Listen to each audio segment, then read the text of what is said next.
పోలిన ఉన్నాయో ఇవన్నిటిని కూడా వివరాలు ఇస్తుందనే అంశం మీరు అందరూ గుర్తుపెట్టుకుంటే మంచిదని చెప్పి తెలియజేస్తారు.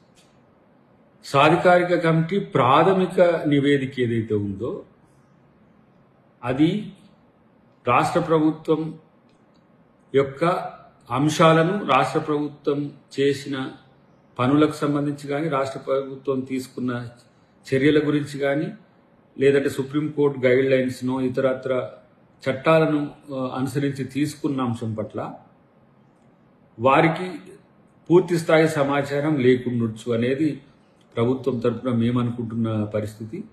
అన్నిటికంటే ముఖ్యంగా ఏవైతే ఈ విజువల్స్కు సంబంధించి కానీ, లేకపోతే జేసీబీలను బుల్డోజర్లుగా తీసుకున్న అంశం కానీ, లేదంటే ఏఐ విజువల్స్ను పూర్తి స్థాయిగా ఇవే వాస్తవం అని చెప్పే డిఫెన్స్ లాయర్కి సంబంధించిన అంశాలను కానీ వాటిని దృష్టిలో పెట్టుకుని ప్రశ్నలు వస్తాయి.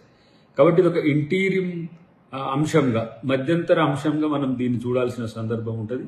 పూర్తి స్థాయి రాష్ట్ర ప్రభుత్వ నివేదన తర్వాత సుప్రీంకోర్టు వారు రాష్ట్ర ప్రభుత్వానికి అనుకూలంగా, లేదంటే రాష్ట్ర ప్రభుత్వం తీసుకున్న చర్యలకు అనుకూలంగా తీర్పు వస్తుందని ప్రగాఢమైన నమ్మకంతో పాటు వీళ్ళు మధ్యన క్రియేట్ చేస్తున్న అంశాలు కూడా వాళ్ళని కొంత ఇబ్బందికరమైన పరిస్థితులకు కలిగించినాయనే ఒక ఆలోచన డెఫినెట్గా రేపటి రోజున పూర్తి స్థాయి రాష్ట్ర ప్రభుత్వం గెలుస్తుందనే నమ్మకం అయితే ఉంది.